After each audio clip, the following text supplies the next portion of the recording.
जब मैं 17-18 साल का था, मैं इंजीनियरिंग कॉलेज टीआईटी में गया। मेरा कभी कोई इंटरव्यू नहीं हुआ, ना इंजीनियरिंग कॉलेज में हुआ, ना नौकरी में हुआ, ना कहीं हुआ। सब गुरु महाराज ने ऐसी कृपा करी, मेरा कभी कोई किसी चीज में इंटरव्यू नहीं हुआ। कॉलेज में भी एडमिशन मेरा वैसे ही हो गया। एक्चुअली यूपी में इंग्लिश नहीं थी, कंपलसरी सब्जेक्ट, ऑप्शनल सब्जेक्ट था। तो पंजाब यूनिवर्सिटी में आता था, भिवानी का कॉलेज टीआईटी, तो मेरा एडमिशन नहीं हो रहा था। मुझे बाद में पता लगा किसी का एडमिशन हो गया है। तो मैंने शोर मचाया कि इस खानदान में जन्म लेने का क्या फायदा, यदि मेरा एडमिशन नहीं हो रहा और एक छोटे घर के बच्चे का हो रहा है तो मेरे नाम से ये सरनेम हटा दो। तो मेरे पिताजी ने वहाँ प्रिंसिपल आरसीडी कौशिक से बात करी और वो कहा लड़का मेरा फैल गया है। तो वो मेरे पिताजी वहाँ गए और उसका वाइस चांसलर आलूवालिया थे, रजिस्ट्रार चंडीगढ़ में, उन सब से मिलके मेरा एक स्पेशल एडमिशन हुआ। उसमें कहा प्री इंजीनियरिंग पंजाब की करनी पड़ेगी। अब क्या लीला करते हैं गुरु महाराज, मुझे मेरे रंग काला, पिंपल्स बहुत 17-18 साल के लड़के के। तो मुझे 4 साल लोग जितने स्टूडेंट थे, 4 साल का हमारा कोर्स था, मुझे सब मनुष्य कहते थे कि तेरी शकल नहीं देखनी, हमारा काम नहीं होने का, खाना नहीं मिलने का। और नाराज भी थे कि इसका स्पेशल एडमिशन कैसे हुआ। तो मैं बहुत परेशान रहा। सीनियर मेरे से जूतों पर पॉलिश करवाते थे और खूब काम करवाते थे। पहली बात तो निकलता ही नहीं था, मैं निकलता था तो मुझे बड़ी दिक्कत होती थी। और रात को एक वक्त का मैं खाना गायब करता था, घर से अपनी मठरी प्रसाद ले गया था, मठरी वगैरह ले गया था। 2 महीने तक मैं वो खाता रहा। तो गुरु महाराज ने 4 साल तक मुझे, मेरे जो कार्मिक कर्म थे वो मैंने पिछले जन्मों में गलत काम किए होंगे, उसका मुझे बड़ा गंदा एक्सपीरियंस रहा, जब तो मैं समझा नहीं। तो गुरु महाराज ने, उसके बाद मेरा जीवन उससे पहले भी गोल्डन था और उसके बाद भी गोल्डन है। गोल्डन ही गोल्डन है, बल्कि डायमंड है। मुझे बेस्ट बीवी मिली, बेस्ट बेटा मिला, बेस्ट डॉटर इन लॉ मिली, बेस्ट बेटी मिली, बेस्ट पोते मिले। मेरे पास रुपया पैसा भगवान ने बहुत दिया, हर तरह की सुख संपत्ति, शांति, ऐश्वर्य, यश, सौभाग्यता सब कुछ दे रखा है। अस्पताल से मेरा कोई मतलब नहीं, मतलब डर मुझे कोई है नहीं, क्योंकि मैं बिल्कुल बुद्धू हूँ, सचमुच में बुद्धू हूँ। मैं कुछ नहीं जानता, मेरे में कोई गुण है ही नहीं, सचमुच में कोई गुण नहीं है। लेकिन गुरु महाराज ने माँ भगवती से पहले मुझे जोड़ा और उनकी कृपा से हर काम जो गुरु महाराज आज करते हैं, असंभव का संभव, वैसे ही मेरे होते थे सारे के सारे काम गुरु माँ भगवती की कृपा से। जो मैं सोचता वही काम होते। और जितने माँ के तीर्थ थे, वैष्णो देवी हुआ, ज्वाला माता हुआ, कोई भी देवी हुई, उसको मैं अपना घर मानता था, निज घर। जैसे कि लड़की का पियर होता है, तो मेरे मन में भाव थी मेरा घर है खुद का। इसी तरह तो वो जो कर्म करवाए, जब कभी किसी के नेगेटिव कर्म करते हैं, कोई बीमार होता है, दुखाते हैं, तो बहुत बढ़िया बात है, वो तो बहुत ब्लेसिंग है कि गुरु महाराज कब हमारे से कटवा दे।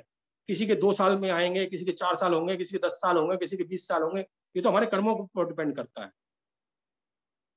तो आप संगत जी सोचिए कि जिस लड़के को छोटी सी उम्र में 4 साल तक शकल देखने को कोई तैयार नहीं, सब इसे मनुष्य मनुष्य कहते थे, तो कैसा लगता होगा। मैं रो रो के तिल तिल के वहां मैंने वो काटा।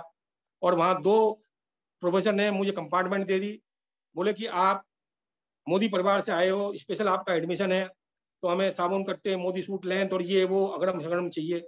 मैंने कहा मैं उस परिवार से, मैं नकली मोदी हूँ, असली मोदी नहीं हूँ। मैं तो आपको एडमिशन के लिए लाया था, अब मैं नहीं दे सकता। तो एक बार उन्होंने नंबर भी कॉन्फिडेंशियल मेरे चेक कर लिए और कंपार्टमेंट दे दी। फिर मैं उनको पैरों पर पड़ा, फिर उन्होंने मुझे बख्शा, बोला अच्छा एक बार ला के दे दो, फिर आप नहीं तंग करेंगे। तो मैं 4 साल की वजह 5 साल में निकला वहां से।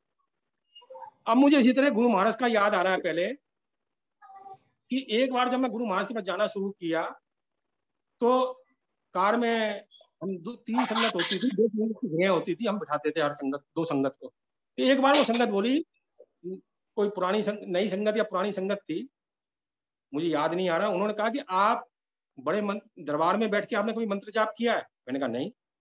बोला नीचे गर्भगृह जैसे माता में बैठ के आपने लंगर लिया है? मैंने कहा नहीं। तो मैं गुरु महाराज से, मैं माँ भगवती से भी ऐसी बात करता था, गुरु महाराज से कहने लगा गुरु महाराज आप में और मेरे में तो एक ही तो है, हम दोनों, मैं आपका ही तो बच्चा हूँ।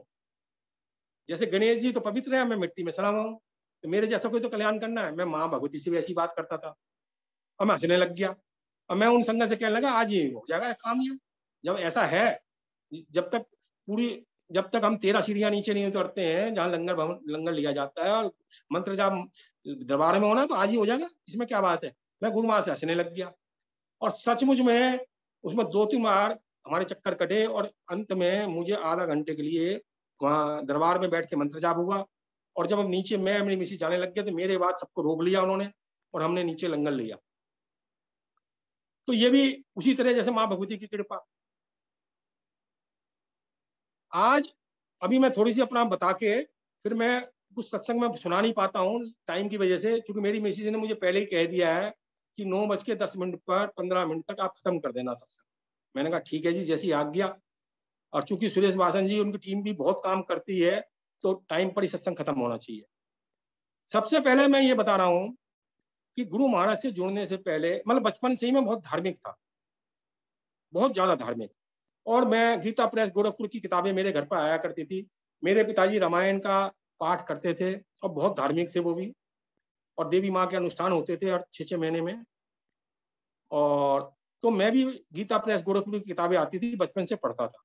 ध्रुव की, प्रहलाद की मैंने किताबें पढ़ी, तो मेरे मन में भी हो गया जब मैं 6, 7, 8 साल, 9 साल का था, कि जैसे ये भगवान की गोद में बैठे, तो मुझे भी भगवान की गोद में बैठना है, और कोई काम ही नहीं है। अब मैं तलाश में भगवान की गोद में कैसे बैठूं, कैसे बैठूं, कैसे बैठूं। तो मेरे मन में बीज पैदा हो, ये पेड़ डल गया। अच्छा, जैसे जैसे मैं बड़ा हुआ, तो मुझे ज्योतिष का बहुत शौक हो गया। हाथ में सब उंगलियों में अंगूठियां पहनता था। किसी ने जो बताई वो अंगूठी पहनना। कोई पंडित मुझे बाजार में मिलता, कोई साधु मिलता, उसको मैं घर पर खींच के ले आता था। कोई अंक, कोई न्यूमरोलॉजी करता था, या वैसे करता था, होरोस्कोप देखता था। छोटा बड़ा मैं सबको बुलाता था। और धीरे धीरे मैं होशियारपुर, जहाँ दिलीप कुमार एक्टर होके गया था, भृगु संगीता, वहां गया। लखनऊ में पंडित परमहंस द्विवेदी थे, जिनसे इंदिरा गांधी पहले मिलने गई थी। 1980 की बात है। उसने 1 लाख रुपए मुझसे डिमांड की 1980 में। मैंने कहा मैं तो दे नहीं सकता, मैं तो नौकरी करता हूँ।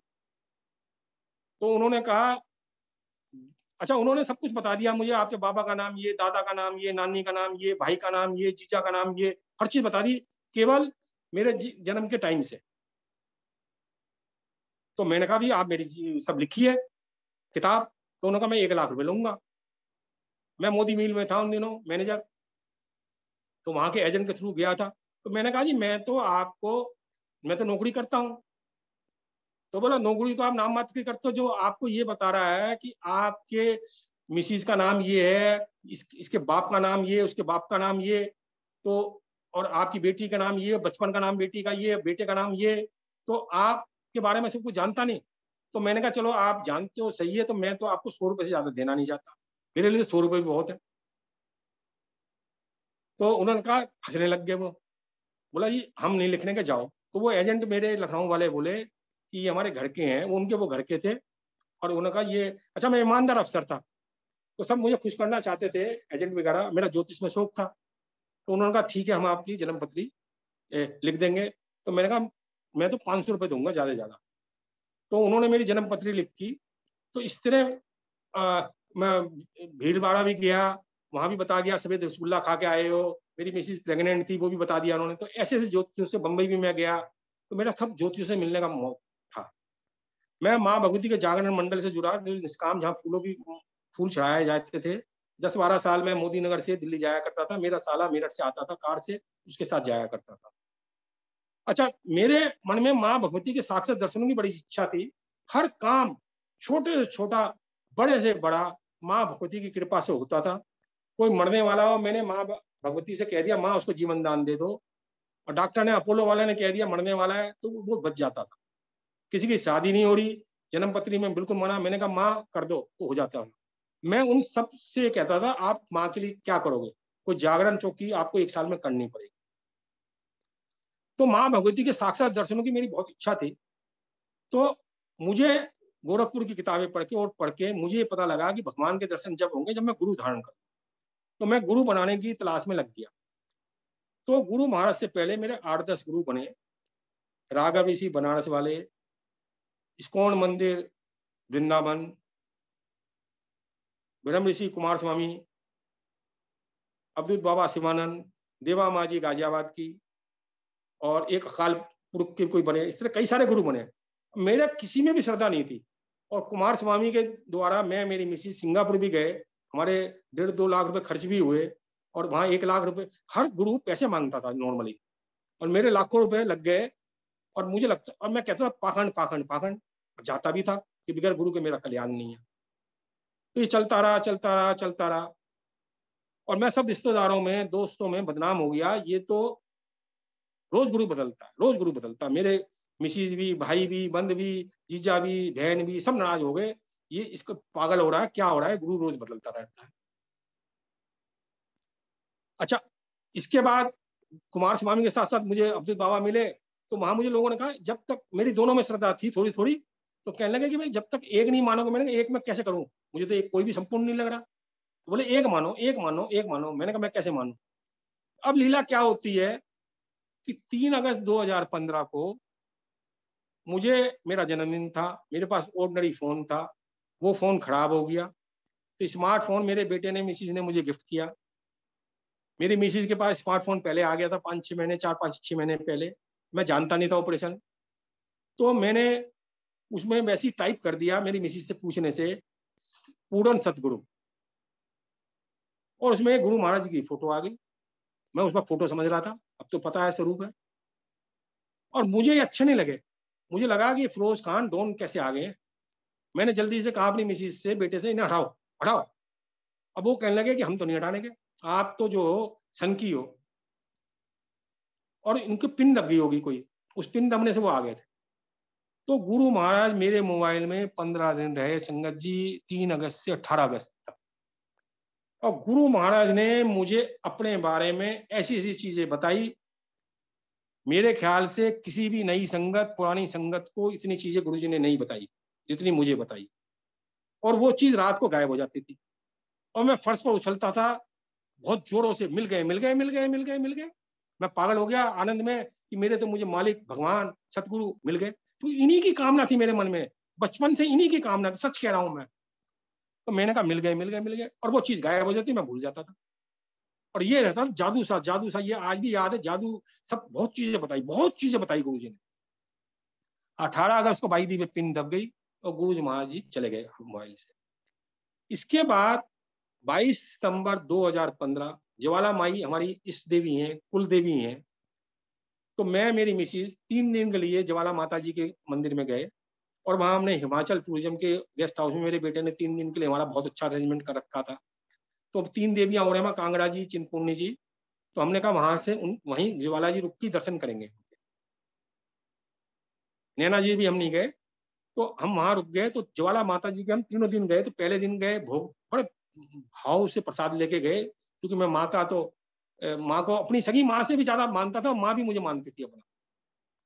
तो पहले दिन भोग लगाया, कोई बात नहीं। सेकंड दिन जब हम भोग लगाने गए, तो मेन पंडित जी जो ज्वाला माता जी के थे, उन्होंने मुझे, मेरी मिसेज को रोक लिया। कोई जान नहीं, कोई पहचान नहीं ना। मैं ज्वाला माता जी बार बार जाया करता था, कम जाता था, देवी जरूर थी मेरी कुल देवी।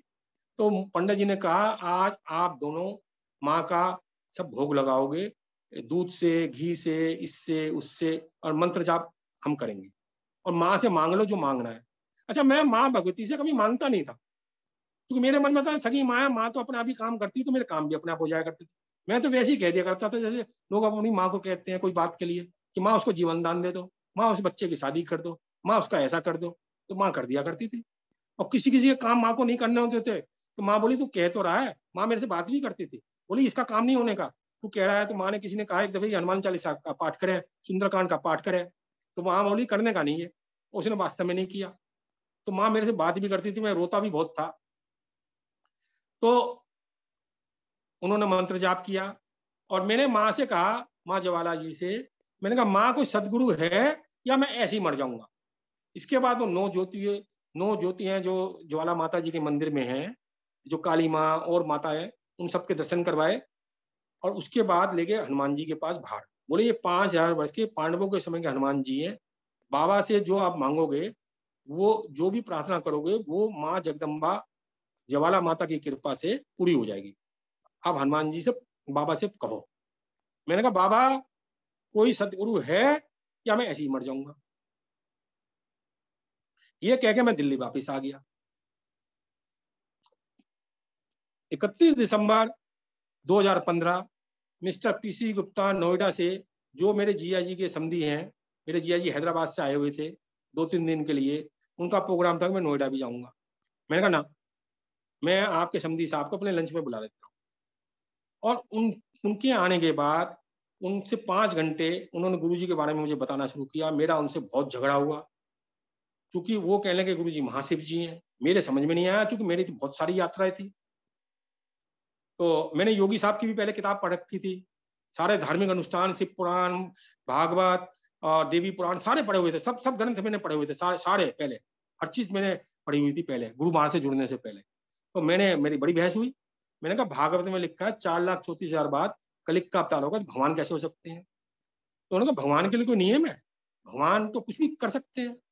तो उन्होंने कहा उनकी बेटी अमेरिका में राफ्टिंग करने के लिए समुद्र में डूब गई थी और गुरुजी ने तख्ता फेंका और वो बच गई। और उनको 2010 में हार्ट का ऑपरेशन होना था।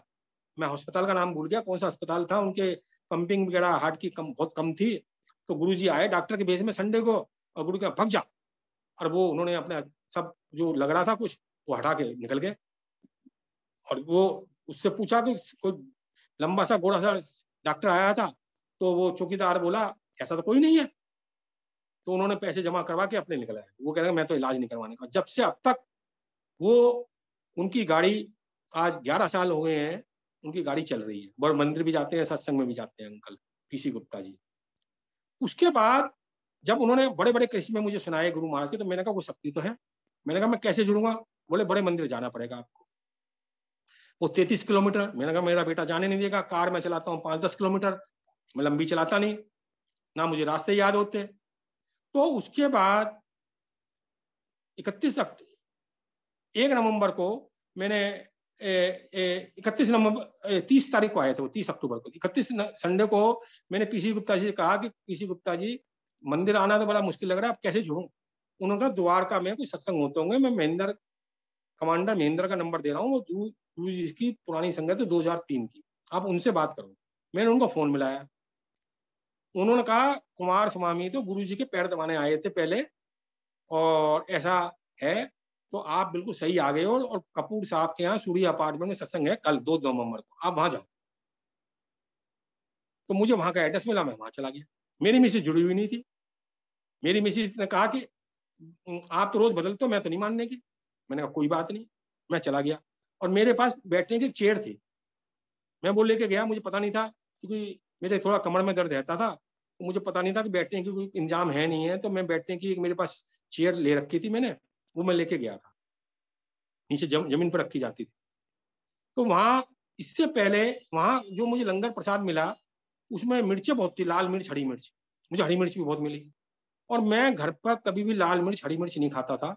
यदि मुझे पास खाना आता था तो मैं मना कर देता, आज मुझे खाना नहीं खाना। और बच्चे कहते थे आज कोई स्पेशल है, डल गया गलती से, गरम मसाला जा डल गया, लाल मिर्च डल गई, हरी मिर्च डल गई। मैंने कहा नहीं खाना, मैं जिद पर आ जाता था। तो वहां गुरु महाराज ने मुझे वो लाल मिर्च, हरी मिर्च खिलाई, मेरे से खाया नहीं गया, सिर सिर करता रहा मैं। बाद में मैंने कहा कि सब्जी प्रसाद थोड़ा बच गया है, क्या मैं अपने घर पर ले जा सकता हूँ? सेवादार बोले ले जा सकते हो। तो उन्होंने एक नई चपाती प्रसाद और लाए, और वो रैप करके मुझे दे दी। मैं रात को 9:30 पौने 10 बजे अपने घर पर पहुंचा, और मैंने अपनी मिसेज से कहा भाई ये आप प्रसाद है, खा लो। वो मना कर रही थी, मैं नहीं खाने की। मैंने कहा हम बहुत से सत्संग में गए हैं, धर्म धर्म के स्थानों में गए हैं, तो ये आप प्रसाद समझ के खा लो। तो बड़ी जिद्दोबाजी के बाद जब मैंने कहा भाग्यवान खा लो खा लो खा लो, जिद्दोबाजी हुई, तो उसने खा लिया। अच्छा, अब गुरु महाराज ने पहले दिन से मेरे पर कृपा करनी शुरू कर दी। मेरे पास 25-30 साल से माउथ अल्सर होता था, महीने में 15 दिन। मैं बड़ी विटामिन की, डॉक्टरों की, पेट की दवाइयां लेता था, मेरे ठीक नहीं होता। वहां उस दिन भी अल्सर था, मेरे माउथ अल्सर। मैं आया तो सवेरे उठा तो मेरे माउथ अल्सर गायब। धीरे धीरे मुझे मैसेज हुआ ये तो मेरा हो ही नहीं रहा। फिर जब कभी भी हुआ, अब 5-6 साल में 2-3 बार हुआ, तो गुरु महाराज फिर लंगर में मुझे हरी मिर्च खिलाते थे, अब फिर गायब हो जाता था। तो अब मैं अपने बीमारी के सत्संग बाद में सुनाऊंगा, या और अब जैसे जैसे गुरु महाराज मुझे थोड़ दे रहे हैं मैं वो सुनाऊंगा। मतलब पहले मैं ये बताऊंगा, गुरु महाराज ने मुझे इतनी इतनी कृपा करी है, इतनी इतनी कृपा करी। कृपा इसलिए करी है कि जैसे कि हम सगी माँ के 2 साल के बच्चे हैं, जब माँ उसका ही पालन करती है, अपने बच्चे का 2 साल वाले का, 18 साल वाला का, 20 साल का जो बड़ा हो जाता है, उसकी तरफ माँ ध्यान नहीं देती। तो मैं गुरु महाराज का और माँ भगवती का हमेशा 2 साल का बच्चा बना हूँ। तो मैं तो सचमुच में मूर्ख हूँ, सचमुच में मूर्ख हूँ। तो मैंने कहा मैं तो, मेरा कोई अस्तित्व नहीं है, मैं तो जीरो हूँ गुरु महाराज। अपने सब पाप पुण्य सब आपके चरणों में रोज अर्पित करता हूँ और जीरो हो गया, शून्य हो गया। आप जानो, आपका काम जाने। मेरे लिए क्या करना है क्या नहीं करना वो आप जानो। मुझे तो आप में मिलना है, मेरा और कोई पर्पज ही नहीं है, ना मुझे दूसरा जन्म लेना। मेरी शुरू से इच्छा रही है मुझे दूसरा कोई जन्म नहीं लेना, गुरु महाराज के चरणों में मिलना है। मेरी मिसिज बहुत लड़ा करती थी, ये आप कौन होते हो? मैंने कहा कि मेरा तो जीवन का मृत्यु का दिन भी मेरी मर्जी से होगा, गुरु महाराज तय करेंगे। अब वो भी कहने लग गए कि मुझे भी जन्म नहीं लेना। तो गुरु महाराज ने बहुत कृपा करी, मतलब मुझे ट्रांसफॉर्म किया। मेरे में बड़ी ईगो थी, गुस्सा था, वहम बहुत करता था, बहुत वहम करता था मैं, बहुत सारे व्रत करता था, बहुत सारे नियम करता था। सब गुरु महाराज ने छुड़वा दिए, A to Z। व्रत भी, नियम भी, यहाँ तक कि करवा चौथ का व्रत और होली का व्रत भी मेरी मिसेज नहीं करती है, क्योंकि गुरु महाराज ने हमें 3 मई 2015 में जब शिव पुराण बांटने का आदेश दिया था, गुरु महाराज ने रात को 3 बजे, 2 मई को मैं सत्संग से आया था, 3 मई को गुरु महाराज ने मुझे आदेश दिया कि तुझे शिव पुराण बांटनी है, गीता प्रेस गोरखपुर की, और जो उसे लाल या पीले वस्त्र में रखना है, और जो तुझे कईयों को देना है, कई संगत को देना है, बांट नहीं है भरपूर, और तेरे घर पर आके तुझे देनी है। मैंने कहा गुरु महाराज से घर पर आके क्यों देनी है? गुरु महाराज ने कहा कि वो ब्लेसिंग है, यदि तुमने कोरियर से भेज दी या उसको वैसे दे दी तो ब्लेसिंग नहीं होगी, उसे चल के आना पड़ेगा, और तुम्हें कोई पैसे नहीं लेने, उसके लिए ब्लेसिंग होगी, तुम्हारे लिए भी ब्लेसिंग होगी। तो बहुत संगत आई, और उससे वचन भरवाने हैं कि जिंदगी भर मैं पढ़ूंगा या पढ़ूंगी। तो गुरु महाराज से 2-3 दिन बाद मैंने सवाल किया, गुरु महाराज शिव पुराण में तो बहुत सारे नियम और व्रत लिखे हैं, क्या करना है? तो गुरु महाराज ने मुझे बिल्कुल स्पेसिफिकली मुझे छोड़ दी बड़ी जोर से, कि जो गुरु का भक्त, अपना भक्त नहीं कहा, जो गुरु का भक्त, उसके लिए कोई नियम और व्रत नहीं। तो फिर मैंने अपनी मिसिज से कहा कि भाई आपको अब करवा चौथ का व्रत भी नहीं रखना। तो मिसिज कहने लगी, 2016 की बात है ये, मई 2016, 3 मई को बात हुई है, 4-5 मई को मेरी गुरुजी से ये बात हुई है। तो मिसिज कहने लगी करवा चौथ का व्रत तो मैं जरूर रखूंगी, और मेरी बहू भी बुरा मान जाएगी, बेटा भी बुरा मान। मैंने कहा नहीं, कोई कोई नहीं मानने का। तो अब गुरुजी क्या लीला करते हैं, उसके रूट कनाल का चक्कर हो जाता है, उन्हीं दिनों बहुत दर्द हो जाता है, और उसे एक गोली लेनी पड़ती है। वो मेरी बातों से मानती नहीं, गोली लेनी पड़ती है, और वो गोली खाली पेट ली नहीं जाती, तो वो कुछ खा लेती है करवा चौथ वाले दिन, तो व्रत अपने आप छूट गया। अब वो कोई व्रत नहीं करती, ना हुई का ना करवा चौथ का। मेरे रिश्तेदार बहुत से नाराज है, लेकिन हमें तो गुरु महाराज ने जो आदेश दे दिया वो दे दिया। इसी तरह 2 जनवरी 2016 को जब मैं गुरु महाराज के पास गया सत्संग में, कपूर साहब के यहाँ हर महीने जाता था, तो रात को सत्संग से आया, मैंने गुरु महाराज से सवाल किया सोते हुए, गुरु महाराज, मेरे तो माँ भगवती की कृपा से सारे काम होते हैं, मुझे तो गुरु की तलाश थी, मुझे तो गुरु भगवान की तलाश है ही नहीं, आप हो कौन? रात को 3 बजे गुरु महाराज मेरे सपने में आ गए, और गुरु महाराज पहले माँ भगवती के रूप में बदले, गणेश जी के रूप में बदले, शिव जी के रूप में बदले, और फिर जटा वाली शिव गंगा माता के भेड़ी है उनके, उसमें बदले, और फिर 3 मुंह वाले गुरु जी के जो मंदिर में रूप है उसमें बदले। फिर गुरु महाराज मुझे 10-10 सेकंड 5-5 सेकंड के लिए दर्शन दिए हर रूप में, और गुरु महाराज ने मुझसे इंग्लिश में कहा, ऑल इन वन मैं हूँ। मुझे बड़ा अच्छा। और गुरु महाराज ने सफेद चोला पहना हुआ था, गाउन, और वहां जो संगत में जो सत्संग में गुरु जी की गद्दी थी, उसके आगे गुरु महाराज खड़े हुए थे। तो ये गुरु महाराज ने मुझे दर्शन दिए। इसके बाद अप्रैल में मेरे यहाँ नवरात्र में सत्संग का प्लान होता है, 11 अप्रैल 2016 को पहला सत्संग नवरात्र के दिन। अब गुरु महाराज ने सारे वहम कैसे छुड़वाए मेरे, वो बता रहा हूँ मैं। तो मैं देवी का भक्त, व्रत करता था, बहुत मानता था, बहुत ज्यादा मानता था, जागरण में भी जाता था। तो मेरे मन में यह रहता जागरण में पैसे नहीं चढ़ने चाहिए। तो बाद में कुछ वहां पैसे की सेवा होने लग गई थी, तो मैं हट गया था। तो वहां अंकल को मैंने लंगर प्रसाद की गुरु महाराज ने सेवा दिलवाई। एक को मुझे गुरु महाराज ने 1 महीना पहले विजन में दिखाया कि जो लंगर प्रसाद बनना था, कढ़ी प्रसाद, पीली रोटी, राजमा, राजभोग और पनीर, मटर पनीर की सब्जी। तो मैंने 2 अंकल को वो सेवा दे दी थी। तो वो मेरे साथ एक मंदिर में गए थे, बड़े मंदिर, फूल लेने के लिए। तो वो मेरे से कहने लगे, अंकल सेवा तो आपने हमें दी है, तो हम तो लहसुन और प्याज डालेंगे। मैंने कहा अंकल बिल्कुल नहीं डालनी, नवरात्रि के दिन है, मैं बिल्कुल नहीं डालने दो। तो पूरा आधा पौना घंटा बहस होती रही, बहस होती रही। जब द्वारका आ गया तो उन्होंने कहा अंकल फिर आपने हमें सेवा क्यों दी? तो मैंने कहा अंकल अब मुझे पाप में मत देख लो, आप जानो, आपका काम जाने, जो करना है कर लो आप दोनों। तो गुरु महाराज ने मेरा पहले ही नवरात्रों में भ्रम निकाल दिया। मेरा बेटा थोड़ा सा नाराज हुआ कि आप देवी के इतने इतने इतने भक्त, इतने साल आपने हर 6 महीने में मेरा जागरण होता था, आप इतने भक्त और आपने प्याज लहसुन। मैंने कहा बेटे ऐसा है कि गुरु जी के लंगर में तो ये प्रसाद है, अमृत है। घर में यदि गुरु जी का सत्संग नहीं है, नवरात्रे आते हैं, तो आप प्याज लहसुन मत इस्तेमाल करो। मैं तो नहीं कर, मैं भी नहीं करने का, चलो जब घर में नहीं होगा, लेकिन मैं कोई बहम नहीं करने का। तो गुरु महाराज ने प्याज लहसुन का बहम तो वहीं छुड़वा दिया। और जब शिव पुराण के पाठ में कह दिया कोई व्रत नियम नहीं, जब से मैंने सारे व्रत नियम भी छोड़ दिए, सारे बहम छोड़ दिए। तो गुरु महाराज ने मुझे ट्रांसफॉर्म किया। अब गुरु महाराज की दूसरी कृपा सुनिए। मैं 2015 में जैसे जुड़ा गुरु जी से, 2013 में मेरी मिसिस का भाई है राजेश, ऋषिकेश में रहते हैं। वो 2-2 3-3 घंटे मेडिटेशन करते हैं कई सालों से। 2003 से 2013 तक उनसे मेरा कोई संपर्क नहीं था। 2013 में वो गोवा थे, उनको गोवा से मेरे पास फोन आया कि अविनाश जिया जी, मैं आप कहाँ हो? मैंने कहा द्वारका। बोला मैं आपके पास आना चाहता हूँ, लंच आपके यहाँ लूंगा। मैंने कहा ये मोस्ट वेलकम। उन्होंने एड्रेस मांगा, मैंने एड्रेस दे दिया। अब गुरु महाराज ने मुझे ये शुक्राना करना नहीं पता था, थैंक यू बोलते हैं। वैसे तो मैं सच बोलने वाला रहा हूँ, सच बोलना, पॉजिटिव रहना, ये तो मेरे में शुरू से थी। ईमानदार रहना, ये तो शुरू से पैदा होते थे मेरे में गुण। लेकिन ये ईगो बीगो बहुत थी, और थैंक यू तो मैं जानता नहीं था। गर्म होना बहुत था मेरे में आदत। मैं बहुत तौहीन करता था, क्योंकि मैं अपने को वीआईपी समझता था। जैसे मोदी नगर में कथाएं होती थी तो मैं सबसे आगे बैठता था। कोई मेरी कभी पीछे सीट हो जाती थी तो मैं ऑर्गेनाइजर पर बहुत गर्म होता था, ये क्या हो रहा है सिस्टम। तो वो गुरु महाराज ने उनसे मुझे छुड़वाई। उन्होंने मुझे समझाया, उन्होंने 5-5 घंटे हमारी हर वीक क्लास लेते थे, मेरी मेरी मिसिस की, और शुक्राना करना समझाया, ग्रेटिट्यूड होना समझाया। उन्होंने कहा अंधेरा आ रहा है तो आप लाइट खोल दीजिए, आप राम के बच्चे हो, रावण के नहीं हो।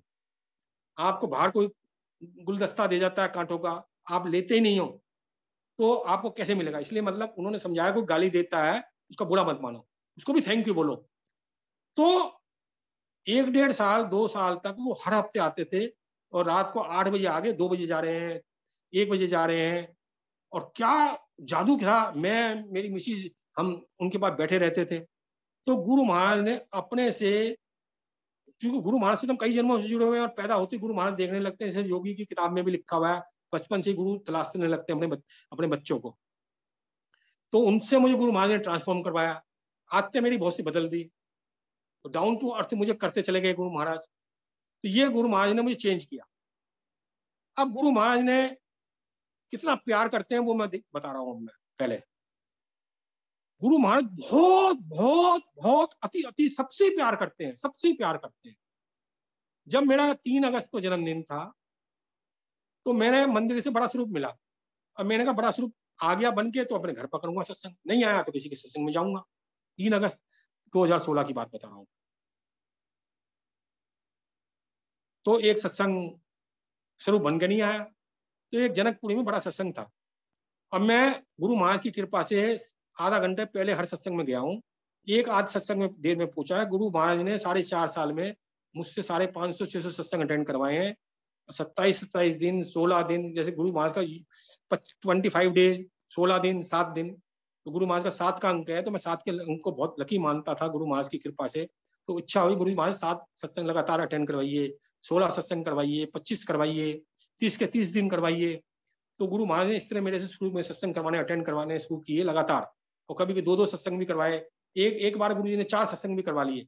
और एनर्जी ऐसी ऐसी कि चौथे सत्संग में मैं जमीन पर बैठा, जबकि मैं चेयर पर बैठा करता था। तो गुरु महाराज कि बड़ी कृपा, मैं वो प्यार की बात बता रहा हूँ। तो जन्मदिन था और मैं जितिन अंकल के साथ मुझे जाना था। एक आंटी, अपर्णा आंटी का फोन आता है कि अंकल, जितिन अंकल तो देर में जाएंगे और आपकी शर्त है कि आधा घंटा पहले जाना है, तो हम आपके घर पर आएंगे आपको लेने। मैंने कहा ठीक है जी। मेरी बेटी दीपिका हैदराबाद से आई हुई थी।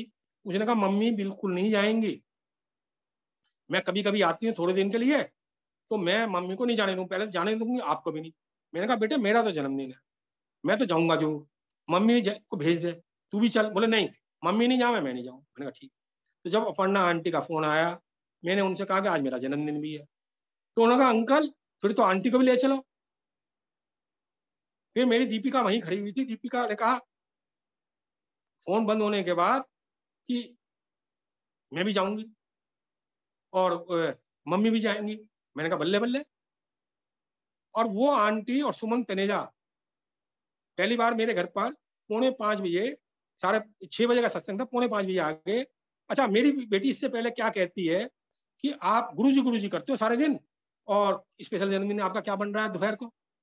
तो एक एक प्रसाद कटता था जब मेरे ग्रैंडसन स्कूल से आ जाया करते थे। तो वो एक प्रसाद कट गया, तो वो आंटी दोनों एक एक प्रसाद लेके आती हैं और एक बड़बड़ी की टी शर्ट लेके आती है, जो कि मेरे से अपर्णा की 15 दिन पहले मुलाकात हुई थी। सुमन जी से भी थोड़े दिन पहले ही हुई थी मुलाकात, मई में हुई थी सुमन जी से भी, 20-25 मई के करीब हुई थी। और उनसे हुई थी अपर्णा जी से जब हुई थी 15 दिन पहले। तो वो सही नाप की टी शर्ट जो आज तक चल रही है, वो कैसे गुरुजी ने भिजवाई, और मेरी फेवरेट टी शर्ट है वो, और केक प्रसाद कटा। इसके बाद हम सत्संग में गए, मेरी बेटी मिसिज में, वहां 700 के करीब संगत थी। जब सत्संग समाप्त होने लग गया तो मैं कहने लग गया, गुंजन आंटी थी होस्ट, मैंने कहा आंटी जी आज तो मेरा जन्मदिन भी है। उन्होंने रुक जाओ। तो एक इतना बड़ा गुलदस्ता, इतना बड़ा, और उसमें इससे भी बड़ा था, और उसमें ओम बना हुआ था बहुत बड़ा, उन्होंने वो मुझे दे दिया। अब वहां संगत सब तितर बितर मेरे पास आ गए, बोले आप कैसे ले जा रहे हो रास्ते में। मैंने कहा, और मैंने अपने छाती से चिपकाया हुआ था, मैंने कहा मुझे तो होस्ट आंटी ने दिया, गुंजन आंटी ने, मुझे क्या पता। उन्होंने कहा, बहुत सी संगत ने कहा एक फूल दे दो। मैंने कहा मैं तो एक भी नहीं देने का, एक एक पत्ती भी नहीं दूं, मुझे तो पहली बार ऐसी ब्लेसिंग मिली है, मैं तो नहीं देने का। तो मेरे साथ पढ़ना आंटी कहने लगी अंकल जितना बांटोगे उतनी और मिलेगी। मैंने कहा आंटी और मिलेगी नहीं मिलेगी, मुझे पता ही नहीं ब्लेसिंग क्या होती है, मुझे मिली नहीं आज तक ऐसी कुछ भी, मैं नहीं देने का, सीधी बात ही है। तो मैं चिपका के अपने घर पर ले आया, और उसके बाद मेरी बेटी दीपिका अपने बेडरूम पर वो गुलदस्ता ले गई। अगले दिन सवेरे गुरुजी ने 4:30-5 बजे जो भी उठाया, तो गुलदस्ता लाके मैंने ड्राइंग रूम में रख दिया, और 3 दिन तक उस गुलदस्ते में बहुत फ्रेगनेंस रही, बहुत, और फूल खिलते रहे। तो गुरु महाराज जी की पहला प्यार और कृपा बता रहा हूँ, ये प्यार है गुरु महाराज का। इसके बाद मेरी मिसिज का जन्मदिन आया 3 अक्टूबर को। अच्छा, गुरु महाराज ने हमें जब से हमारे जन्मदिन शुरू हुए हैं, हर सत्संग में बुलाया है, ज्यादातर सत्संग में बुलाया है, एक आध बार बड़े मंदिर भी बुलाया, नहीं तो सत्संग में बुलाया हमेशा। तो 3 अक्टूबर को मेरी मिसिज का जन्मदिन था, कपूर साहब का सत्संग था। तो मेरी मिसिज बोली कि मेरा जन्मदिन नहीं बताना, वो शर्माती बहुत है। मैंने कहा भाई जन्मदिन है, वो तो थोड़ा सा अनाउंस करते हैं। बोला नहीं, मैंने मना कर दिया। तो मैंने कहा ठीक है। तो जब हम घर पर आए सत्संग अटेंड करके, तो इस्कॉन मंदिर का मैं 1990 से लाइफ मेंबर हूँ वृंदावन का, कभी भी प्रसाद इस्कॉन मंदिर से नहीं आया। उस दिन पहली बार द्वारका इस्कॉन मंदिर से, चूंकि मैंने यहाँ अपना दर्ज करवा दिया था नंबर लाइफ मेंबरशिप का, तो प्रसाद मेरी मिसिज के नाम का घर पर आया हुआ था, केक प्रसाद। वो गुरु महाराज जी ने भगवान किशन जी के रूप में प्रसाद भेजा। वो अपने भक्तों को नहीं भूलते, अपने बच्चों को नहीं भूलते। अब इसके बाद तो उसका जन्मदिन में स्पेशल प्रसाद आया, जो कि कभी भी मेरे जन्मदिन में नहीं आया, मेरे मिसिज के जन्मदिन में नहीं आया, जबकि मैं 2009 दिसंबर से द्वारका रह रहा हूँ। इसके बाद 4 दिसंबर को हमारी वेडिंग एनिवर्सरी आई। मेरी मिसिज बोली बताना नहीं, मैंने कहा नहीं बताने का।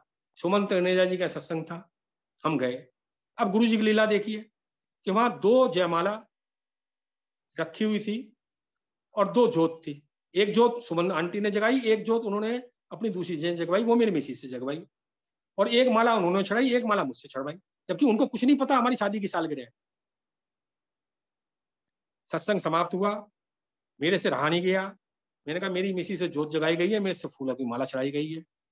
तो मैंने कहा आज तो हमारी वेडिंग की एनिवर्सरी है। तब उन्होंने, सुमन आंटी ने सुनाया कि वो इस्कॉन मंदिर फूल चढ़नों के लिए एक गुलाब की फूलों की माला लेने जाती हैं। तो वहां गुरुजी थोट देते हैं कि ये जयमाला चुग ले, और 2 चुग ले। तो वो हंसती हैं कि गुरुजी मैं तो एक ले जाती हूँ, गुलाब के फूलों के ले जाती हूँ, जयमाला किस लिए? और और वहाँ फ्रेगनेंस बहुत आ रही होती है उन जयमाला में से। और वो रुकती हैं, एक आंटी और होती हैं, वो फिर भी गुलाब के फूल की लेने लगती हैं। फिर गुरुजी कहते हैं 2 ले ले। तो मजाक करती हैं, हंसते हुए कहती हैं गुरुजी आज आपको दूल्हा बनना है। तो गुरु कहते हैं नहीं, चुग ले चुग ले चुग ले। तो वो 2 जयमाला लेके आती है। तो वहाँ बड़ा डांस वांस होता है। पहले जयमाला मेरी मिसेज मुझे पहनाती है, फिर मैं पहनाता हूँ। एक्चुअल में 1978 में जब हमारी शादी हुई थी, तो हमारी कास्ट में पहले लड़की माला पहनाती है, फिर लड़का पहनाता है। वहां जल्दी हड़बड़ाहट में पहले मैंने माला पहना दी थी, कहीं भी घरवाली मिलेगी नहीं मिलेगी। तो शादी भी लेट हुई थी मेरी 27 साल में, तो मैंने पहले जयमाला पहना दी थी, फिर उन्होंने मुझे पहनाई। तो वो गुरुजी ने ठीक करवाया कस्टम, और बहुत डांस वांस हुआ, बड़ी सबको बड़ा अच्छा लगा। तो ये स्पेशल जन्मदिन, स्पेशल वेडिंग एनिवर्सरी मनवाई। इसके बाद हर साल जन्मदिन मेरा संगत स्पेशल बनता था। अब मुझे 2018 का 2019 का जन्मदिन याद आ रहा है। अच्छा, इसके बाद भी जन्मदिन 3 तारीख को नैना आंटी का सत्संग होने लग गया, और अक्टूबर को उनका बनता था, नैना आंटी के यहाँ बहुत दफे बना, कभी सुमंत नेजा जी के बना, कभी और किसी के बना। मतलब गुरु जी कहीं ना कहीं संगत में हमारा करवाते थे। अब 2019 में मेरा सत्संग नैना आंटी के यहाँ बन गया 3 अगस्त का। सब संगत को पता है कि जन्मदिन मेरा मेरी मिसिस का कब पड़ता है। द्वारका में सब संगत गुरु महाराज की कृपा से हमसे बहुत प्यार करती है। अब गुरु महाराज सुमन आंटी को एक विजन देते हैं कि मोदी अंकल का जन्मदिन तुझे भी मनाना है 10 अगस्त को। उनका मेरे को फोन आता है, अंकल मुझे आपका जन्मदिन मनाना है 10 अगस्त। मुझे बहुत शर्म आती है। मैंने कहा आंटी मेरी कोई औकात नहीं, बिसात नहीं। मेरा जन्मदिन बन गया 3 अगस्त को। अब मेरा जन्मदिन कोई नहीं मनना, अगले साल बनेगा 2020 में। बोला अंकल मुझे तो गुरु महाराज ने छोड़ दी है और केक प्रसाद भी कहा। अच्छा, मुझे केक प्रसाद पसंद नहीं है, क्योंकि मैंने कहा मेरी कोई औकात बुकात नहीं है, केक नहीं आना चाहिए। केक तो गुरु महाराज या कोई बहुत ब्लेस संगत है उसके लिए आना चाहिए, मेरी कोई ऐसी वो नहीं है, तो मेरे लिए केक नहीं आना चाहिए। और एक दूसरा केक बहुत से लोग अपने मुंह पर लगा लेते हैं प्रसाद को, वो भी मुझे बहुत गंदा लगता है कि वो तो प्रसाद की तौहीन होती है, वो नहीं लगाना चाहिए मुंह पर, मजाक नहीं होनी चाहिए सत्संग में। तो उन्होंने कहा मुझे तो गुरु महाराज ने केक के लिए कहा और आपका जन्मदिन मनाने के लिए कहा है। मैं बहुत माफी मांगी, बहुत कहा नहीं। तो वो 10 अगस्त को मेगा का जन्मदिन था, उसके साथ साथ मेरा जन्मदिन मनाया गया सुमन आंटी के यहाँ, और केक प्रसाद भी कटा। मेरा अलग आया, मेगा का अलग आया। तो एक्चुअल में 2020 में संगत के बीच में हमारा जन्मदिन नहीं मनना था, क्योंकि कोविड था, गुरु महाराज को पता था, इसलिए गुरु महाराज ने शायद उनको छोड़ दी थी। तो गुरु महाराज ने हमारे जन्मदिन, शादी की सालगिरह, कैसे कैसे स्पेशल प्यार के बलबूती बढ़ाए। अच्छा, गुरु महाराज की इतनी फ्रेगनेंस आती थी जब सत्संग में हम जाते थे, तो 3-3 दिन 4-4 दिन हमारे कपड़ों में हम कपड़े टांगते थे, मैं मेरी मिसिज। तो अलमारी हमारी फ्रेगनेंस से भर जाया करती थी, सब कपड़ों में फ्रेगनेंस ही फ्रेगनेंस, बहुत फ्रेगनेंस, बहुत ज्यादा। और हम बड़े आनंद में रहते थे।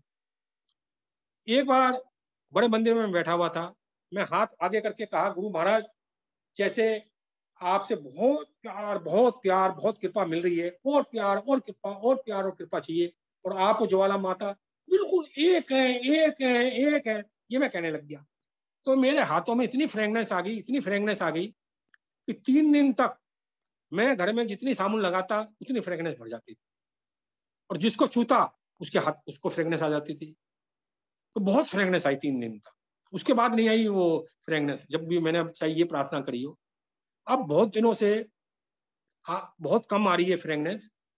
अच्छा, ओम का खुद जाना, गणेश जी का खुद जाना, मेरे स्वरूप में गुरु जी का स्वरूप जो मंदिर में लगाया हुआ था द्वारका में, मैं क्योंकि मेरा एक द्वारका में रेजिडेंस है, एक मोदी नगर में। मैं इन दिनों फिलहाल मोदी नगर आया हुआ हूँ, जो बच्चों की ऑनलाइन पढ़ाई चल रही है।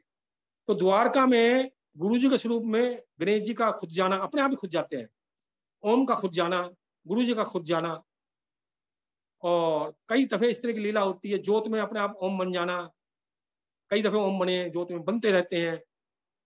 तो मोदी नगर में हम 6 महीने हो गए आए हुए, नहीं बने, अभी 2-4 दिन पहले बने। मैं माफी चाहूंगा, मेरी मिसेज ने मना किया था ये सत्संग नहीं सुनाना ओम वाला, मैं सुना गया हूँ मोदी नगर वाला। माफी चाहूंगा गुरु महाराज, संगत जी, मेरी मिसेज की मैंने आज्ञा पालन नहीं किया। वो नहीं चाहती कि इस तरह की दिव्य सत्संग आप सुनाया करो, क्योंकि मुझे बहुत दफे बस मैं सोचता हूँ पता नहीं क्यों सुना जाता हूँ मैं।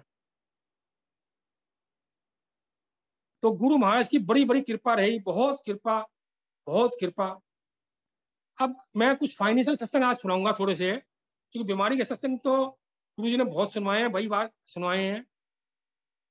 आज सुरेश वासन जी 3 तारीख का पहले मुझे कह रहे थे परमानेंट आप सत्संग सुनाया करो 2022 से। मैं कोई भी सत्संग के लिए कहता है मुझे कहीं भी सुनाने के लिए, तो मैं पागल सा हो जाता हूँ। मैं सोचता हूँ गुरु जी की आज्ञा है, कुछ भी हो, ही करना है काम। अब मैंने कहा गुरु जी आप कह रहे हैं तो ठीक है, लेकिन मेरे मन में था भाई 3 तारीख को सत्संग में भी जाना होता है। सत्संग के लिए तो मेरी, क्योंकि मिसिज भी कहने लगी बाद में कि सत्संग तो अब चालू हो ही जाएंगे 6 महीने में, 8 महीने में, साल भर में, फिर तो आपको सत्संग में जाना ही जाना है। मैंने कहा बिल्कुल जाना है। तो मैं कोई नियम नहीं पकड़ना चाहता, लेकिन मेरे से गुरु जी ने बाद में मैसेज लिखवाया, भाई जैसे गुरु जी की इच्छा होगी और वो होगी तो मैं सुनाऊंगा। लेकिन मैं बड़ा बेचैन रहा इसके बाद भी, लिखने के बाद भी, कि मैं बंधना नहीं चाहता। सुनाने का मन भी है, नहीं भी है, लेकिन बंधना नहीं चाहता।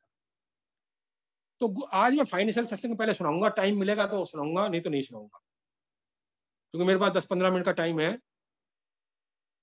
मेरे पास 17 या 18 की बात है, इनकम टैक्स का नोटिस आता है 21 जनवरी के करीब। मेरा मोदी नगर नोटिस आता है, मैं द्वारका में था, क्योंकि मेरा मोदी नगर का एड्रेस है इनकम टैक्स में, कि आपने 10,96,000 2008-9 में 9-10 में लगाए थे। आता है 8 साल बाद। वो किस लिए लगाए थे, कहाँ लगाए थे, क्या पर्पस था, वो बताइए। उस नोटिस को जब मेरे भतीजे ने मेरे पास भेजा, हम 3 भाइयों की रिहायश है मोदी नगर में, जो कोठी है, जो हम सबके अलग अलग पोर्शन भी है, कॉमन पोर्शन भी है। तो मेरी डाक मेरे भतीजे ने ली और वो मुझे नोटिस उसने भेज दिया, व्हाट्सएप पर कॉपी भेज दी। अब मैं देख के घबरा गया, और इसकी 30 या 31 जनवरी जब मंडे का दिन था, उसकी डेट लगी हुई थी। हमारा गाजियाबाद डेट लगती है, गाजियाबाद की डेट लगी हुई थी। मैं उस नोटिस को देख के घबरा गया, 10,96,000। मैंने अपने वकील से फोन किया, वो मेरठ में मेरा सीए है, उसने कहा कि जवाब तो देना पड़ेगा, नहीं तो आपको तो पेनल्टी लग जाएगी, ये पैसे भी लगेंगे और सारे और पेनल्टी भी बहुत लगेगी। अब मैंने कहा मुझे तो याद नहीं आ रहा कि 8 साल पुराना कहाँ से देखूं, मुझे तो बिल्कुल याद नहीं है। बोला देखना तो पड़ेगा। अब मंडे का दिन था, मुझे मंदिर जाना होता है, तो मैंने सोचा मंदिर नहीं जाता। असिस्टेंट कमिश्नर का नोटिस था, मैंने कहा उससे माफी मांग जाता हूँ। तो वो राजेश डॉक्टर साहब ऋषिकेश से आए हुए थे मेरे पास। वो असिस्टेंट कमिश्नर का उन्होंने नाम सुना, उस पर नाम लिखा हुआ था। बोले ये तो बड़ी खाऊ पी है, कम से कम आपके, कम से कम मरे से मरे 50,000 रुपये लगेंगे। मैंने कहा मेरे की 50,000 रुपये लगेंगे, मैं तो ईमानदार आदमी हूँ, मैंने तो कहीं चोरी करता ही नहीं किसी चीज में भी, मैंने इनकम टैक्स में चोरी कोई नहीं करी, मुझे याद नहीं है। बोला याद आ भी गया तो भी लगेंगे पैसे, याद नहीं आया तो ज्यादा लगेंगे।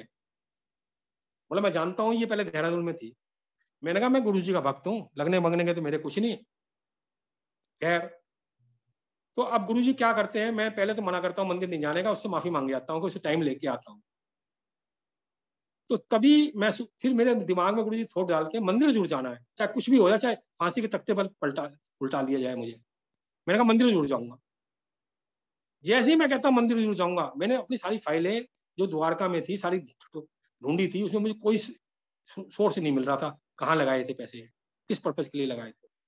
जैसे ही मैंने कहा मंदिर जरूर जाऊंगा, मैंने दोबारा फाइल ढूंढी, तो उसमें छोटी सी स्लिप मिल गई कि मैंने 10,96,000 एनएचपीसी के शेयर में लगाए थे आईपीओ में, और उसमें से 20,000 के शेयर आ गए थे, बाकी पैसे मेरे बैंक अकाउंट में रिफंड हो गए।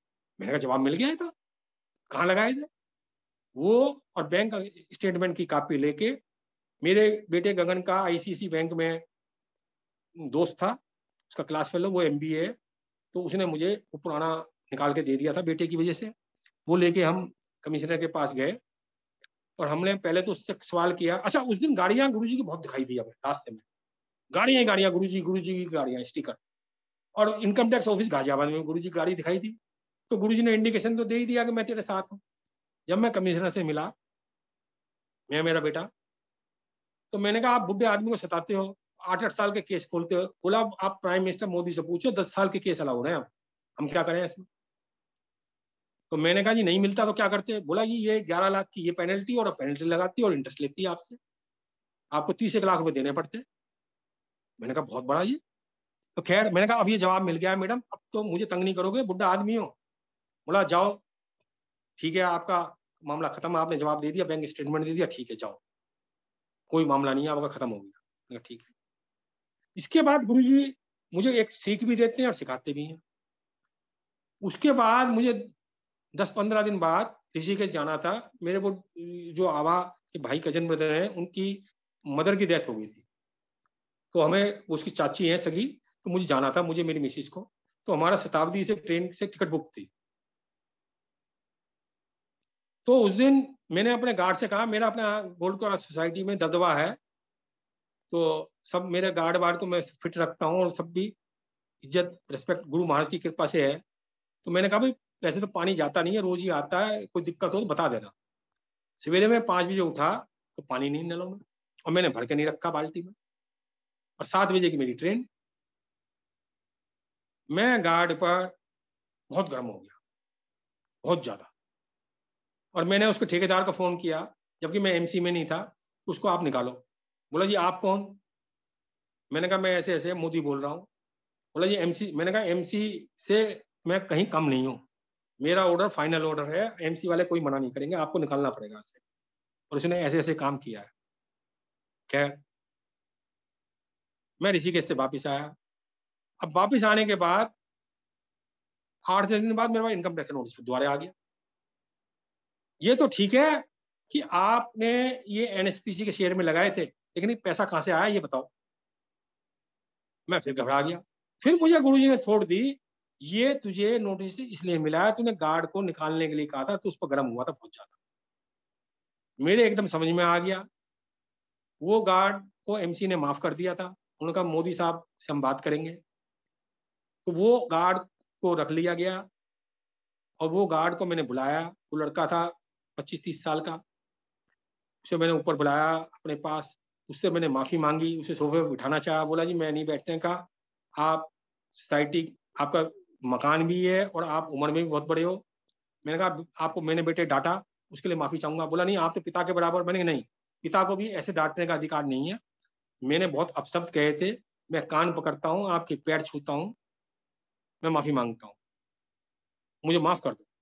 वो भी शर्मिंदा हो रहा था, और मैंने जब माफी मांग ली और उसने दिल से मुझे माफ कर दिया, और मैंने इनकम टैक्स की फाइलें ढूंढी, और मुझे जवाब मिल गया कि उससे 1 साल पहले वो पैसा इनकम टैक्स से ही मेरा रिफंड हुआ था, कुछ किसी पेट्रोनेट एलएनजी के शेयर में मेरे कुछ थे। तो वो मैंने उनको इनकम टैक्स ऑफिसर को जवाब दिया। और फिर मैंने इनकम टैक्स ऑफिसर को फोन किया कि ऐसे ऐसे मैंने जवाब दिया है आपको, कि बुढ़े आदमी जो 2-2 4 होते हैं यही जानता है और कुछ जानता नहीं, आप ऐसे आदमी को तंग करते हो। बोला मोदी साहब आपको आने की जरूरत नहीं है, मौज करो, वहीं रहो जहां हो, आप सच्चे आदमी हो, और आपका हमने मिलान कर लिया, बिल्कुल सही है, तो मौज करो, गुरुजी बोलते थे। तो वो इनकम टैक्स ऑफिसर कह रहा है गुरुजी ने मुझे सबक दिया कि गार्ड वगैरह छोटे आदमी से बढ़िया बोलो, गलती हो या नहीं हो उसे समझा सकते। इसी तरह एक सीख और बताऊंगा मैं, कि हमारे यहाँ 2 हाउस स्टाफ द्वारका में है, 2 मोदी नगर में है। तो द्वारका में जो स्टाफ था, मैं 8-9% का सैलरी उसकी बढ़ाया करता था हर साल, 2009 से। 2009 से वो मेरे पास लगा हुआ था। उसने एक बार मुझसे कहा, अच्छा वो 4 छुट्टी के मैं पैसे नहीं काटता था, और 7-8 छुट्टी के भी पैसे नहीं काट, 4 छुट्टी के मैंने तय कर रखे थे, लेकिन 7-8 छुट्टी भी होती थी मैं पैसे नहीं काटता। तो एक बार एक ने बहुत ज्यादा छुट्टियां ले ली, मैंने उसके पैसे काट लिए। तो उसने अगले महीने कहा अंकल मेरी 35% सैलरी बढ़ाओ, नहीं तो मैं काम नहीं करूंगी, जबकि वो मेरे पास 6-7 से काम कर रही थी, 7-8 साल से काम कर रही थी। तो मैंने कहा मैं तो जो बढ़ाता हूँ वही बढ़ाऊंगा। मेरा बेटा कहने लगा बढ़ा दो पापा, क्या अंतर पड़ता है। मेरी मिसिज भी कहने लगी, डॉटर इन लॉ भी कहने लगी। मैंने कहा तुम सब पागल हो रहे हो, इसके बढ़ाऊंगा उसकी बढ़ाऊंगा, और हर 6 महीने का चक्कर हो जाएगा इनका। मैं जो बढ़ाता हूँ 8-9%, मैं 10% भी नहीं करता। मैं नियम पर चलने वाला आदमी हूँ, वो बढ़ाऊंगा जरूर, चाहे दुनिया बढ़ाए नहीं बढ़ाए, तो मैं नहीं बढ़ाने। अब वो जिद करती रही। मैंने कहा ठीक है, नहीं करना मत करना काम। अब गुरुजी सर्दियों में मुझे पार्क में भेजते हैं। हमारे फ्लैट के साथ एक पार्क था, मैं मेरी मिसिज, मैं गया हुआ था उस दिन। तो वहां 2 आदमी एक बेंच पे बैठे हुए थे। मेरा सबसे गुरुजी का जिक्र करता था, मैं गुरुजी का बखान करने लग गया। तो एक लंबा सा अफसर था, आईएएस वगैरह था, कोई था इसी तरह का आदमी। वो कहने लगा हम तो गुरु गुरु को मानते नहीं किसी को। कोई इस तरह बोला, माफी चाहूंगा, वो गुरु गुरु बोला। बोला आप में क्या बदलाव आया मिस्टर, ये बताइए आप। मैंने क्या मतलब? बोला आप अपने घर में काम करने वाले स्टाफ के नौकर नौकरानी के पैसे काटते हो। बोला हम तो बिल्कुल पैसे नहीं काटते हैं, और 5-5 हजार रुपए शादी ब्याह में मदद भी कर देते हैं। मैंने कहा काटता हूँ। मुझे गुरुजी ने उस दिन जवाब दे दिया। और वो जो मेड थी, वो 2 वक्त आया करती थी। वो जब मैं घर गया धूप सेकने के बाद, वो आई हुई थी। मैंने उसको सोफे में बिठाना चाहा, 50-52 साल की थी, बैठी नहीं। मैंने कहा पहले तुम्हारे पैर पकड़ता हूँ, माफी मांगता हूँ, तुम्हारे जो पैसे काटे हैं मैं तुम्हें वापस कर रहा हूँ।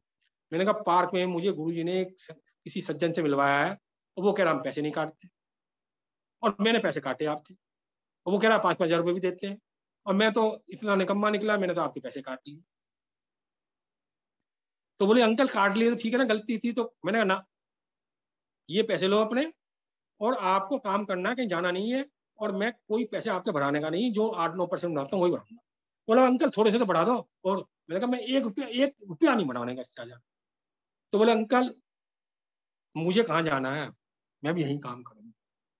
वो भी रुक गई और रुकी हुई है। तो दूसरा गुरु महाराज ने कहा कि मेड सर्वेंट वगैरह के कोई पैसे नहीं काटने। अब वो 2 मेड सर्वेंट और कार साफ करने वाला मेरे यहाँ काम कर रहे हैं। हम 21 मार्च से मोदी नगर आए हुए हैं, और मैं आधी सैलरी बराबर उन दोनों मेड को और कार साफ करने वालों को दे रहा हूँ। वो तो मैं दे ही रहा हूँ आधी तो उनको। और आगे जैसा गुरुजी थोट देंगे, दिलवानी है नहीं दिलवानी, वो गुरुजी की मर्जी करता है। लेकिन मैंने कहा आधी तो मुझे देनी है, चाहे मैं यहाँ रहूं नहीं रहूं, जब तक मेरा द्वारका में फ्लैट है मुझे देनी है। अब दूसरा फाइनेंशियल सत्संग एक और सुना रहा हूं मैं, 2-3 सत्संग हो रहे हैं। मेरे आईडीबी बैंक में 10 साल की मैंने एफडीआर बनवा रखी थी, हाई इंटरेस्ट पर, बहुत पहले। एंड उसमें 50,000 करोड़ रुपए आईडीबी बैंक के डूब गए, क्योंकि उन्होंने कई बिल्डर्स को, कई कॉर्पोरेट सेक्टर को दिए। कांग्रेस गवर्नमेंट भी आई थी और भी आई थी गड़बड़ झाले में। और जब 50,000 करोड़ रुपए उनके डूब गए आईडीबी बैंक के, तो वो बैंक लिक्विडेशन पर जाने की उम्मीद थी कि उसके जो एफडीआर बनी हुई है वो पैसे किसी को मिलने के नहीं। वो 1 लाख का कुछ गवर्नमेंट का प्लान था, 1 लाख रुपए तक मिल सकते हैं। अब हाई इंटरेस्ट पर बनी हुई है, इंटरेस्ट रेट कम हो रहे हैं। तो मैंने कहा मैं क्या करूं क्या नहीं करूं, कई से लाइट ली मैंने, कई जाने बैंकर से भी, अलग अलग बैंक वालों से, रिश्तेदारों से। ज्यादातर आदमी कह रहे तोड़ लो, पैसे नहीं मिलने के, एक्सपर्ट भी राय दे रहे हैं। अब मुझे गुरुजी पर विश्वास तो था, लेकिन मेरा मन तो कह रहा था मैं गुरुजी का मैं बच्चा हूं, तो रक्षा तो गुरुजी करेंगे। अब गुरुजी क्या कृपा करते हैं, सरकार ने, रिजर्व बैंक ने और सेंट्रल गवर्नमेंट ने कई बैंकों को पैकेज दिए। आईडीबी बैंक को 2 या 3 बार पैकेज दिए। लगभग 30,000 करोड़ रुपए तो रिजर्व बैंक और सेंट्रल बैंक ने आईडीबी बैंक की मदद करी, और 20,000 करोड़ एलआईसी ने आईडीबी बैंक को दिए। इस तरह 50,000 करोड़ का जो उसका पैसा डूब गया था, वो एलआईसी ने और सरकार ने उसको दिए, और मेरा एफडी का पैसा सिक्योर हो गया। मतलब बैंक भी बच गया और मेरा पैसा भी सिक्योर हो गया। क्योंकि इसी तरह एक 700 संगत एक गाड़ी में डूबने मरने को थी। एक संगत मनु अंकल ने सत्संग सुनाया था, तो उनको बचाने के लिए गुरुजी ने कहा था मैंने 700 संगत को बचाया है, और गुरुजी ने मंदिर में बता दिया था, वो तो बाद में मिले थे। तो इसी तरह ने गुरुजी ने मेरे पैसे बचाने के लिए पूरे आईडी बैंक को बचाया। इसी तरह अभी फरवरी 2021 में मेरी होंडा सिटी गाड़ी एक्सपायर हो रही थी, 15 साल हो गए थे। मेरा बेटा उसे बेचना चाह रहा था कई साल से, पिछले 2 साल से। मैं गाड़ी की कंडीशन बढ़िया थी, पैसे मैंने कहा 1-1.25 लाख में मिलेंगे, नहीं बेचनी। तो इस साल वो जिद पर हो गया कि गाड़ी के 25,000 रुपए मिलेंगे, मुझे नहीं देनी, गाड़ी मेरी ठीक है। 6 फरवरी को मैं सुमंत तनेजा जी के सत्संग में गया। उन्होंने कहा अंकल आया करो आप। मैंने कहा आंटी अब तो एक गाड़ी रह जाएगी, मेरे पास वैगन आर है और वो होंडा सिटी तो एक्सपायर हो रही है, गगन कह रहा मैं बदलूंगा नहीं। तो नरेंद्र अंकल जो सुमंत तनेजा जी के हस्बैंड हैं, वो इंश्योरेंस में काम करते हैं, उन्होंने कहा अंकल गाड़ी बदल लो, गगन चलाएगा या आप चलाओगे, आप तो चलाओगे नहीं, गगन चलाएगा तो एक्सीडेंट हो सकता है, पुलिस वाले दिल्ली में चप्पे चप्पे में खड़े हैं।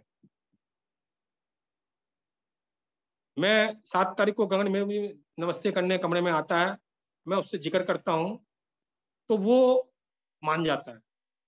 और 18 तारीख 17 तारीख को मेरी गाड़ी एक्सपायर होती है, तो गुरुजी उससे पहले 8-10 दिन में कुछ पैसा मेरे पास होता है, कुछ लोन से पैसा दे के 6-6.5 लोन से दिलवाया और 4-5 लाख मुझसे दिलवाया, कुछ गाड़ी के मिल एक्सचेंज करके गाड़ी गुरुजी ने होंडा सिटी वो 11 लाख रुपए वाली उसको दिलवा दी।